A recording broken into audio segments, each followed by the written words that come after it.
Assalamualaikum warahmatullahi wabarakatuh. Kali ini kita akan mengisahkan tentang seekor ular raksasa yang muncul di Candi Borobudur. Kisah ini mengandung pelajaran berharga yang sangat patut kita renungkan. Tontonlah hingga selesai agar tidak salah paham. Malam itu, Rahmat terjaga dari tidurnya dengan keringat bercucuran.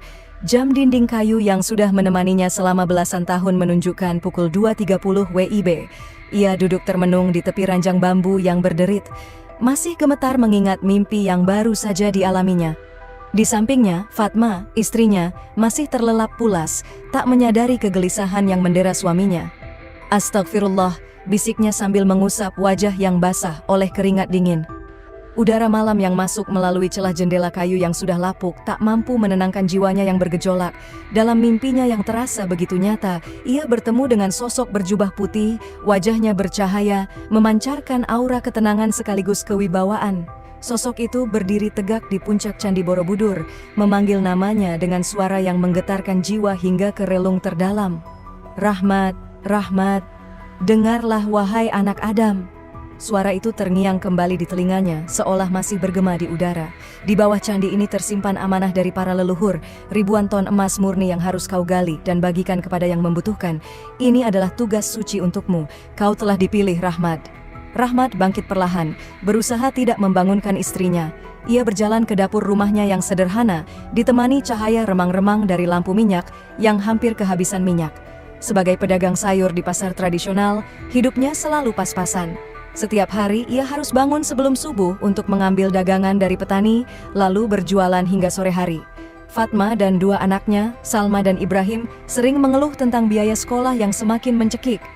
Ya Allah, benarkah ini petunjukmu? Gumamnya sambil menuang segelas air dari kendi tanah liat. Tangannya masih bergetar saat mengangkat gelas itu ke bibirnya.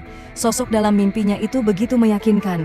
Ia bahkan menunjukkan titik-titik spesifik yang harus digali, lengkap dengan cara memasuki candi tanpa ketahuan petugas keamanan. Setiap detail terasa begitu jelas, seolah telah terukir dalam ingatannya. Harta ini adalah hak umatmu yang terpendam, sudah terlalu lama tersimpan di bawah bangunan ini, kata sosok itu dalam mimpinya dengan nada yang penuh keyakinan. Rahmat meraih mushaf Al-Quran usang di rak kayu yang sudah dimakan rayap, mencoba mencari ketenangan dalam ayat-ayat suci. Namun pikirannya terus melayang pada gambaran tumpukan emas yang bisa mengubah nasib keluarganya. Bayangan tentang masa depan yang lebih baik, rumah yang layak, dan pendidikan terbaik untuk anak-anaknya terus berputar dalam benaknya. Ia melirik kalender yang tergantung miring di dinding berlumut. Besok malam adalah malam Jumat Kliwon. Sosok dalam mimpinya mengatakan bahwa itu adalah waktu yang tepat untuk menggali saat bulan purnama, tepat berada di atas stupa utama Borobudur. Aku harus mencobanya, tekadnya bulat. Jika memang ini amanah, aku tak boleh mengabaikannya. Ya Allah, tunjukkanlah jalan yang benar tanpa sepengetahuan siapapun, termasuk sahabat karibku yang juga pedagang di pasar. Rahmat mulai menyusun rencana dalam diam. Sebagai penduduk Magelang yang sudah 20 tahun berjualan di sekitar candi, ia tahu persis celah-celah untuk masuk tanpa terdeteksi. Yang tidak ia sadari, keputusannya malam itu akan membawanya pada rangkaian kejadian yang mengubah hidupnya selamanya. Malam itu, Jumat Kliwon, Rahmat mengendap-endap di balik semak belukar yang mengelilingi kompleks Candi Borobudur. Langit cerah dengan bulan purnama yang bersinar terang, seolah menjadi lampu sorot alami yang menerangi struktur megah candi yang menjulang di hadapannya. Jantungnya berdegup kencang, campuran antara rasa takut dan antisipasi akan harta karun yang dijanjikan dalam mimpinya. Setelah memastikan para penjaga sedang beristirahat di pos mereka, Rahmat merayap perlahan melewati celah di pagar pembatas. Ia telah mempelajari titik-titik buta kamera pengawas, memanfaatkan pengetahuannya sebagai penduduk lokal yang sering berkeliaran di sekitar candi. Berbekal linggis kecil yang dibungkus kain hitam dan senter mini, ia mulai menaiki anak tangga candi dengan langkah seringan mungkin. Suara burung hantu dan jangkrik menjadi musik pengiring perjalanannya. Setiap deret batu di bawah kakinya membuat Rahmat menahan napas, khawatir akan menarik perhatian, namun tekadnya sudah bulat. Bayangan tentang tumpukan emas yang akan mengubah nasib keluarganya terus mendorongnya maju.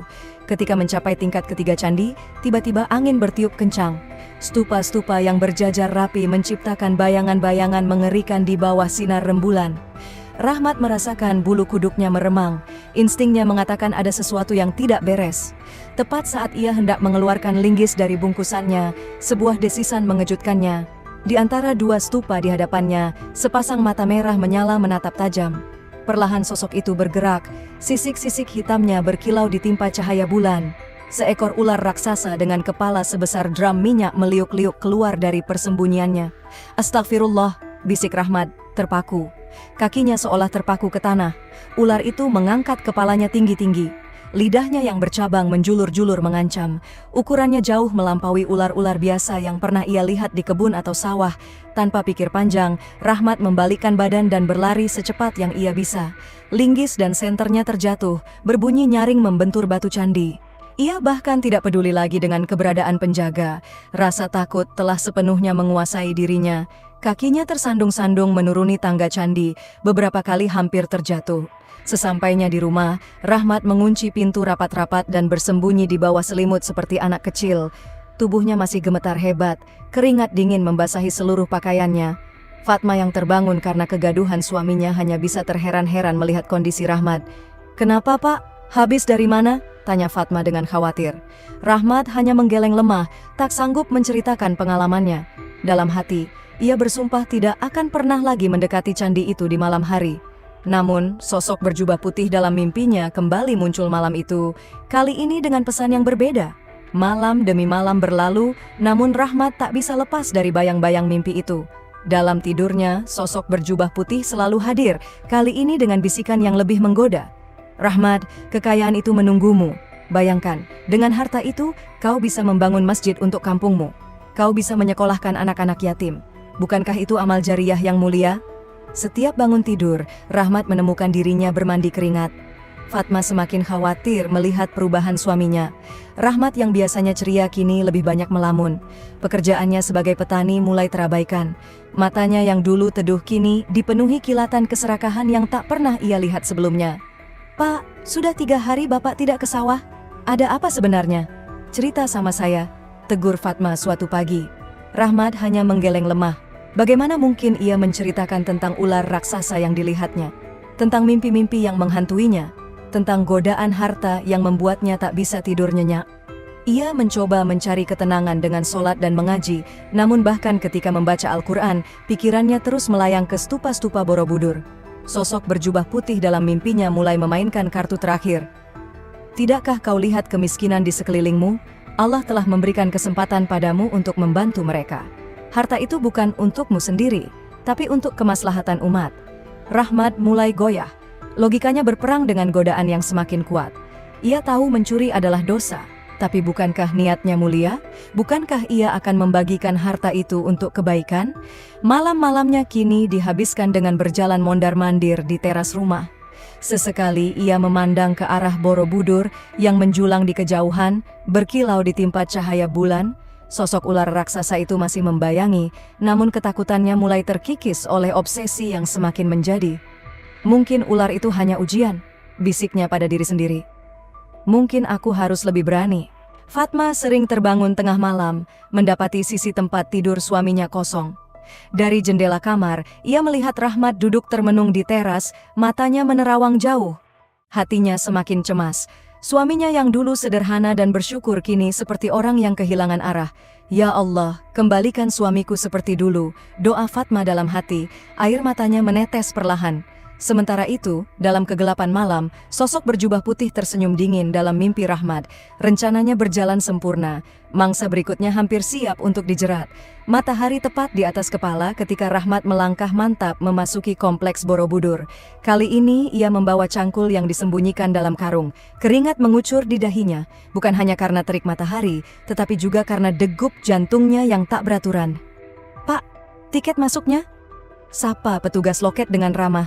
Rahmat mengeluarkan beberapa lembar uang dengan tangan gemetar. Matanya terus melirik ke arah sudut candi yang selama ini muncul dalam mimpinya. Di sana, pikirnya, di bawah stupa itu, harta karun menunggu untuk digali. Beberapa wisatawan asing tampak riang mengambil foto. Rahmat berjalan mengendap-endap, menunggu hingga area yang ia incar sepi. Ketika yakin tak ada yang memperhatikan, ia mengeluarkan cangkul dari karung. "Pak, Bapak sedang apa?" Suara tegas itu mengejutkannya. Seorang petugas keamanan berseragam coklat berjalan cepat ke arahnya. Saya cuma..." Rahmat tergagap. "Bapak membawa cangkul ke area candi. Ini kan zona terlarang," kata petugas itu, menatap tajam ke arah karung yang terbuka. Dengar Pak Petugas, suara Rahmat berubah keras, tidak seperti biasanya. Di sini ada harta karun. Saya sudah mimpi berkali-kali. Kita bisa bagi hasil. Astaga Pak, ini candi situs warisan dunia, bukan tempat mencari harta karun. Jawab petugas itu dengan nada tak percaya. Tapi saya yakin ada ular besar yang menjaga hartanya. Saya sudah melihatnya sendiri. Rahmat bersikeras. Suaranya menarik perhatian beberapa pengunjung. Dua petugas keamanan tambahan bergegas mendekat. Ada apa ini? Tanya salah satu petugas. Bapak ini mau menggali candi. Katanya ada harta karun. Jelas petugas pertama. Pak, mohon ikut kami ke pos keamanan. Ujar salah satu petugas dengan tegas. Tidak, kalian tidak mengerti? Rahmat mulai mengayunkan cangkulnya. Harta ini untuk membantu orang miskin, untuk membangun masjid. Para pengunjung mulai berkerumun. Beberapa mulai merekam dengan ponsel mereka. Rahmat yang biasanya kalem, kini tampak seperti orang kesetanan, berteriak-teriak tentang ular raksasa dan harta karun. Tenang Pak, petugas berusaha menenangkan. Mari kita bicarakan baik-baik. Tidak ada yang perlu dibicarakan, kalian semua menghalangiku berbuat baik. Rahmat mengacungkan cangkulnya. Tepat saat situasi memanas, sebuah suara yang familiar terdengar. Mas Rahmat. Astagfirullah, apa yang kamu lakukan? Fatma berlari terengah-engah. Rupanya, tetangga yang melihat Rahmat membawa cangkul ke Borobudur langsung memberitahunya. Fatma, aku harus melakukan ini. Suara Rahmat melemah saat melihat istrinya datang. Mas, Fatma meraih tangan suaminya. Kamu sudah kerasukan setan? Mari kita mengaji, minta petunjuk pada Allah. Air mata Rahmat akhirnya tumpah. Cangkul di tangannya terjatuh dan ia terduduk lemas, tersadar akan apa yang baru saja hampir dilakukannya. Para petugas keamanan bertukar pandang, merasa lega namun juga prihatin. Fatma segera membantu suaminya berdiri dan membimbingnya keluar dari kompleks candi. Di belakang mereka, kerumunan pengunjung mulai bubar, meninggalkan bisik-bisik kasihan. Sementara itu, jauh di sudut candi yang sepi, seekor ular hitam besar mendesis pelan sebelum menghilang di antara celah batu. Sepanjang perjalanan pulang, Rahmat hanya terdiam. Fatma berkali-kali mencoba mengajaknya bicara, tetapi suaminya seolah tenggelam dalam dunianya sendiri. Sesampainya di rumah, Rahmat langsung masuk kamar dan mengunci pintu. Keesokan paginya, Rahmat duduk termenung di warung kopi langganannya. Beberapa tetangga yang biasa ngobrol dengannya kini memilih menjaga jarak setelah mendengar insiden kemarin. Mas Rahmat, sapa Pak Haji Ridwan yang kebetulan lewat. Saya dengar kemarin ada kejadian di Borobudur. Rahmat mendongak, matanya menyala-nyala. Pak Haji tahu tidak? Candi itu tempat syirik, tempat menyembah berhala. Suaranya meninggi, membuat pengunjung warung menoleh. Astagfirullah Mas, jangan bicara begitu. Pak Haji mencoba menenangkan. Kenapa tidak? Itu fakta. Rahmat berdiri. Tangannya gemetar memegang cangkir kopi. Mereka lebih memilih menjaga batu-batu kafir itu daripada membantu umat yang kesusahan. Beberapa pengunjung warung mulai merekam dengan ponsel mereka. Rahmat semakin tersulut. Lihat saja, turis-turis asing boleh masuk dengan pakaian tidak sopan, tapi saya yang niat baik malah diusir. Tempat itu sudah jadi sarang maksiat. Mas Rahmat, Pak Haji mencoba menghentikan, tetapi Rahmat terus melanjutkan. Lebih baik candi itu dihancurkan saja, biar tidak ada lagi yang musyrik. Biarlah cukup Pak RT yang sejak tadi diam akhirnya angkat suara. Rahmat, kamu sudah keterlaluan. Video ucapan Rahmat dengan cepat menyebar di media sosial. Dalam hitungan jam, berbagai kelompok masyarakat mulai bereaksi. Ada yang mengutuk keras pernyataannya, ada pula yang diam-diam setuju. Di musholla, setelah sholat maghrib, Pak Kiai Mahmud mengumpulkan jamaah untuk memberikan penjelasan. Saudara-saudara, beliau memulai dengan bijak. Borobudur adalah warisan leluhur kita, bukti kejayaan peradaban Nusantara. Bukan tempat syirik, tapi monumen sejarah yang harus kita jaga bersama. Sementara itu, di rumah Rahmat, Fatma menangis membaca komentar-komentar pedas di media sosial. Beberapa mengutuk suaminya, bahkan ada yang mengancam akan melaporkannya ke polisi atas tuduhan ujaran kebencian. Mas, Fatma mencoba bicara dengan suaminya yang masih terbakar amarah. Ingat, tidak cerita Pak Kiai dulu, Wali Songo tidak pernah menghancurkan candi. Mereka malah menjadikannya sarana dakwah dengan penuh hikmah. Rahmat terdiam sejenak. Bayangan ular dan harta karun masih menghantuinya, tapi kata-kata istrinya mulai meresap. Coba Mas renungkan, lanjut Fatma lembut. Berapa banyak muslim yang bekerja di Borobudur? Berapa banyak pedagang muslim yang mencari rezeki dari wisatawan? Apa mereka semua musyrik? Di luar rumah Rahmat, ketegangan mulai terasa. Beberapa pemuda desa berkumpul, membicarakan sikap Rahmat yang dianggap mencoreng nama baik desa mereka, yang selama ini dikenal toleran. Pak Lurah terpaksa mengadakan rapat darurat dengan tokoh masyarakat. Kita harus segera meredam ini, ujarnya prihatin. Jangan sampai masalah pribadi Rahmat memicu konflik yang lebih besar. Malam itu, Rahmat berbaring gelisah di kasurnya. Ucapannya yang kasar terus terngiang. Ia teringat masa kecilnya ketika ayahnya sering mengajaknya ke Borobudur, menjelaskan dengan bangga tentang kehebatan nenek moyang mereka. Di kejauhan, suara azan Isya berkumandang merdu. Rahmat menangis pelan, mulai menyadari betapa kata-katanya telah melukai banyak orang, menciptakan perpecahan dalam masyarakat yang selama ini hidup rukun. Fatma, yang melihat suaminya menangis, diam-diam berdoa semoga Allah membukakan hati suaminya, mengembalikannya ke jalan yang lurus. Matahari belum sepenuhnya terbit ketika Rahmat menerima pesan dari Pak RT. Kiai Hasan, ulama yang sangat dihormati di desa mereka, meminta Rahmat datang ke pesantrennya setelah sholat subuh. Dengan langkah berat, Rahmat melangkah memasuki halaman pesantren. Dedaunan basah oleh embun pagi menciptakan kesejukan yang kontras dengan kegelisahan hatinya. Assalamualaikum. Rahmat mengetuk pintu ruang tamu pesantren. Waalaikumsalam, jawab suara yang familiar. Masuklah. Kiai Hasan duduk bersila di atas sajadah usang. Di hadapannya sebuah Al-Quran terbuka. Wajah beliau yang teduh menyiratkan kebijaksanaan hasil dari puluhan tahun mengajar dan membimbing umat. Duduklah nak. Kiai menepuk lantai di sampingnya. Bagaimana kabarmu? Tanyanya lembut. Rahmat menunduk. Alhamdulillah Kiai, jawabnya. Kiai memulai dengan nada yang lembut. Saya mendengar apa yang terjadi di Borobudur, juga di warung kopi kemarin. Rahmat semakin menunduk malu. Tahukah kamu? Lanjut Kiai sambil membuka Al-Quran. Allah berfirman dalam surat Al-An'am ayat 108. Kiai membacakan ayat tersebut dengan tartil, kemudian menerjemahkan. Dan janganlah kamu memaki sembahan-sembahan yang mereka sembah selain Allah, karena mereka nanti akan memaki Allah dengan melampaui batas tanpa pengetahuan. Rahmat terkesiap. Ayat ini belum pernah terlintas dalam pikirannya.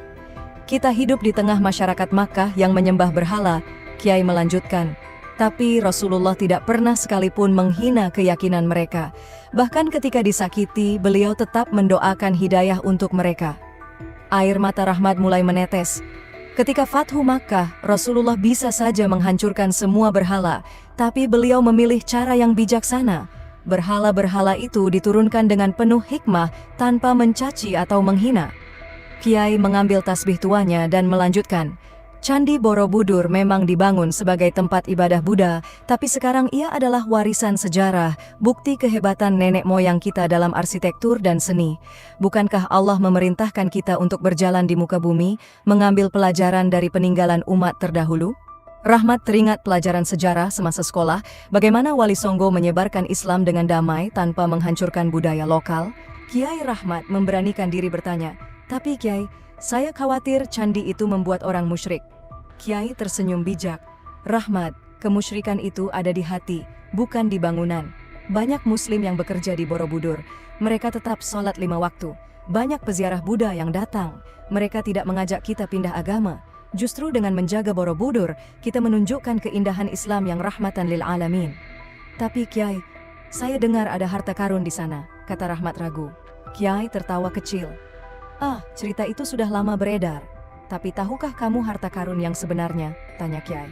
Ia ada pada persaudaraan kita sebagai bangsa, pada kerukunan antar umat beragama yang selama ini kita jaga. Rahmat termenung, ucapan Kiai menohok tepat ke dalam hatinya. Pulanglah Rahmat, renungkan semua ini dan ingatlah, sebaik-baik manusia adalah yang bermanfaat bagi orang lain, bukan yang menyebarkan kebencian dan perpecahan. Ketika Rahmat berdiri hendak pamit, Kiai menambahkan, oh ya, besok ada kerja bakti membersihkan lingkungan candi. Mungkin kamu bisa ikut sekaligus meminta maaf pada masyarakat dengan tindakan nyata. Rahmat mengangguk. Hatinya terasa lebih ringan. Di luar, matahari sudah tinggi menyinari relief-relief Borobudur dari kejauhan, mengingatkannya pada keagungan sejarah dan pentingnya hidup berdampingan dalam perbedaan. Seminggu berlalu sejak nasihat Kiai Hasan. Rahmat telah bergabung dalam kegiatan bersih-bersih candi dan mulai memahami nilai sebenarnya dari Borobudur. Namun mimpi tentang harta karun masih menghantuinya. Pagi itu, halaman Borobudur tampak berbeda. Sebuah tim peneliti dari Balai Pelestarian Cagar Budaya membawa peralatan canggih, radar penetrasi tanah, dan scanner ultrasonik. Mereka sedang melakukan penelitian rutin untuk memastikan kondisi struktur candi. Rahmat, yang kini bekerja sebagai relawan pemeliharaan candi, mengamati dari dekat. Pak Joko, kepala tim peneliti, dengan ramah menjelaskan cara kerja alat-alat tersebut. Teknologi ini bisa memetakan apa saja yang ada di bawah permukaan tanah, jelas Pak Joko. Sama seperti USG yang dipakai dokter, tapi untuk bangunan dan tanah. Selama beberapa hari, tim peneliti menyisir seluruh area yang disebutkan dalam mimpi Rahmat. Hasilnya, tidak ada tanda-tanda ruang tersembunyi, tidak ada emas, tidak ada harta karun yang ditemukan. Hanya lapisan batuan asli dan fondasi candi yang sudah dipetakan sejak lama, kata Pak Joko sambil menunjukkan hasil scan di laptopnya. Rahmat termenung. Campuran antara lega dan malu menyelimuti hatinya. Ia segera menemui Kiai Hasan untuk menceritakan hasil penelitian ini. Alhamdulillah, Kiai mengangguk. Sekarang kamu sudah melihat sendiri kebenarannya. Tapi Kiai, mimpi itu terasa sangat nyata, kata Rahmat. Kiai tersenyum bijak. Jin memang bisa masuk ke dalam mimpi manusia. Mereka bisa membisikkan hal-hal yang tampak benar untuk menyesatkan. Seperti firman Allah dalam surat An-Nas tentang jin dan setan yang membisikkan was-was ke dalam dada manusia. Tujuan mereka adalah menciptakan fitnah dan perpecahan, lanjut Kiai. Bayangkan apa yang terjadi jika orang-orang termakan isu harta karun ini. Candi bisa rusak karena penggalian liar.